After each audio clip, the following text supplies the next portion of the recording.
Want faster access to scan documents on your iPhone? Here's how to add the CamScanner widget to your iPhone home screen. First, go to your iPhone home screen.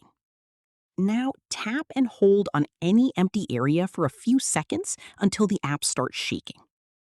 After that, tap on the Edit option or the plus icon at the top corner of the screen, depending on your iPhone's iOS version. In the widget search bar, type CamScanner. Once the CamScanner widget appears, tap on it and choose the widget size you want to use. Now tap Add Widget, then place it anywhere on your home screen and tap Done at the top right. Once the widget is added, you can quickly open the CamScanner camera directly from your home screen without opening the app manually every time. This makes scanning documents much faster and more convenient.